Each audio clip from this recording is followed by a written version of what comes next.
الصلاۃ والسلام علیک یا سیدی یا رسول اللہ وعلی آلک و اصحابک یا سیدی یا حبیب اللہ۔ آج کی جو احادیث طیبہ ہیں، ان احادیث کے اندر اس مسئلہ کو اجاگر کیا گیا ہے کہ کیا دو نمازوں کو ایک وقت میں ادا کیا جا سکتا ہے یا نہیں کیا جا سکتا۔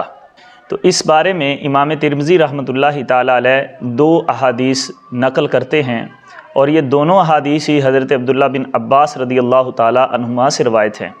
پہلی جو حدیث مبارکہ ہے اس میں حضرت عبداللہ بن عباس رضی اللہ تعالیٰ عنہما فرماتے ہیں کہ کریم محبوب علیہ الصلاۃ نے ظہر اور عصر کی نماز ایک ساتھ ادا کی، اور مغرب اور عشاء کی نماز مدینہ منورہ میں ایک ساتھ ادا کی، اور فرماتے ہیں کسی خوف یا بارش کے بغیر حضور علیہ الصلاۃ نے ان نمازوں کو اس طرح اکٹھا کر کے ادا کیا۔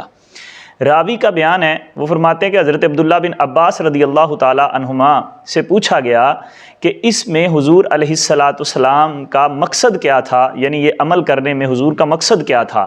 تو آپ فرمانے لگے حضور علیہ الصلاۃ کا مقصد یہ تھا کہ آقا کریم علیہ الصلاۃ اپنی امت کو حرج میں مبتلا کرنا نہیں چاہتے تھے۔ اس سے جو اگلی روایت ہے وہ بھی حضرت عبداللہ بن عباس رضی اللہ تعالی عنہما سے ہی روایت ہے۔ آپ فرماتے ہیں کہ حضور علیہ الصلاۃ نے ارشاد فرمایا، جو شخص کسی عذر کے بغیر دو نمازوں کو ایک ساتھ ادا کرے گا، حضور علیہ الصلاۃ فرماتے ہیں تو اس نے کبیرہ گناہ کا ارتکاب کیا، یعنی دو نمازوں کو ایک ساتھ ادا کرنا بغیر کسی عذر کے، تو یہ کبیرہ گناہ ہے۔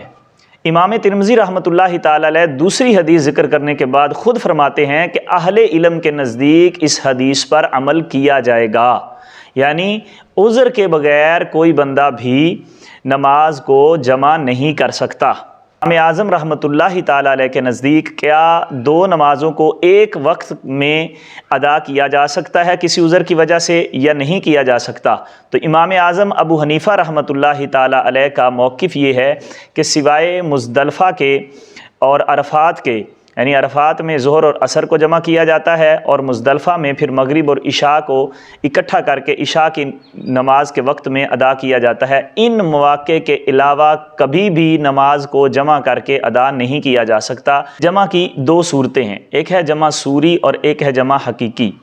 جمع سوری یہ ہے کہ صورتاً وہ نمازیں جمع ہوں لیکن حقیقتاً جمع نہ ہوں، جیسے ظہر کی نماز کو اس کے آخری وقت میں ادا کیا جائے اور عصر کی نماز کو اس کے اول وقت میں ادا کر لیا جائے، تو یہ جمع سوری ہے۔ یہ جمع تو ہو جائیں گی لیکن حقیقت میں جمع نہیں، ظہر اس کے وقت میں پڑھی گئی اور عصر بھی اس کے وقت میں پڑھی گئی۔ اسی طرح مغرب کو لیٹ کر کے مغرب کے آخری وقت میں پڑھا جائے اور عشاء کو اس کے اول وقت میں پڑھا جائے، تو یہاں جمع تو ہو گئیں لیکن مغرب اپنے وقت میں اور عشاء اپنے وقت میں ہی ادا ہوئی۔ اس طرح ادا کرنا اور اس طرح جمع کرنا حضرت امام ابو حنیفہ رحمۃ اللہ تعالی علیہ کے نزدیک جائز ہے، لیکن حقیقی طور پر جمع کرنا یہ قطعاً جائز نہیں ہے۔ حضرت امام ابو حنیفہ رحمۃ اللہ تعالی علیہ فرماتے ہیں کہ یہ جو جمع کیا جاتا ہے نمازوں کو، کہ ظہر اور عصر کو عصر کے وقت میں پڑھ لیا اور مغرب اور عشاء کو عشاء کے وقت میں پڑھ لیا یا مغرب کے وقت میں پڑھ لیا، ایسا کرنا بالکل جائز نہیں ہے۔ کیوں؟ اس پر دلائل موجود ہیں۔ اللہ کریم نے قرآن مجید فرقان حمید میں ارشاد فرمایا نمازوں کے اوقات بیان کرتے ہوئے، ان الصلاۃ کانت علی المؤمنین کتابا موقوتا، فرمایا کہ نمازوں کے اوقات مقرر کر دیے گئے ہیں مسلمانوں کے لیے۔ اب نماز کا وقت مقرر ہے، نماز کو نماز کے وقت سے پہلے یا نماز کو نماز کے وقت کے بعد ادا نہیں کیا جا سکتا۔ اس پر احادیث بھی شاہد ہیں۔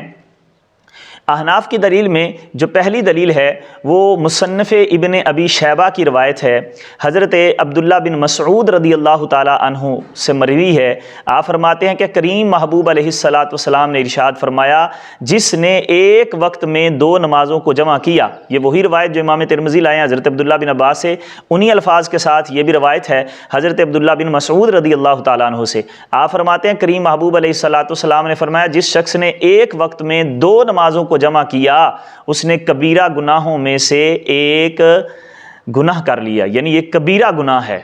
اور دوسری دلیل جو ہے حضرت امام ابو حنیفہ رحمۃ اللہ تعالیٰ علیہ کی، وہ فرماتے ہیں کہ حضرت عمر رضی اللہ تعالیٰ عنہ کا فرمان ہے، یہ بھی مصنف ابن ابی شیبہ میں موجود ہے۔ حضرت عمر فاروق رضی اللہ تعالیٰ عنہ فرماتے ہیں کہ کبیرہ گناہوں میں سے ایک کبیرہ گناہ یہ ہے کہ بندہ 2 نمازوں کو ایک وقت میں ادا کرے۔ اس کے بعد حضرت نافع رحمۃ اللہ تعالیٰ علیہ فرماتے ہیں کہ ہم حضرت عبداللہ بن عمر رضی اللہ تعالیٰ عنہما کے ساتھ سفر میں تھے۔ اس کو امام طحاوی نے شرح معانی الآثار میں ذکر فرمایا ہے۔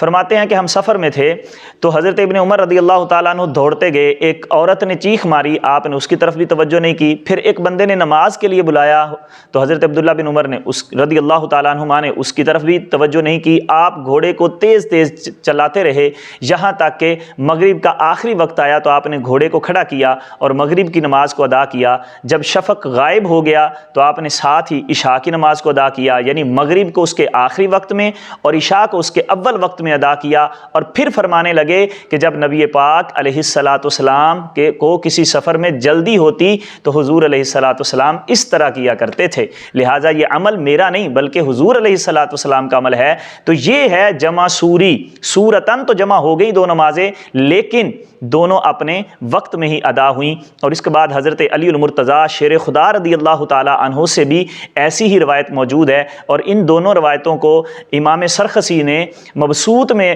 ذکر کیا اور فرمایا کہ یہ احناف کے دلائل ہیں کہ احناف کہتے ہیں کہ جمع سوری تو جائز ہے لیکن حقیقتاً 2 نمازوں کو ایک وقت میں جمع کرنا جائز نہیں ہے۔ اللہ کریم ہمیں سمجھنے کی توفیق عطا فرمائے۔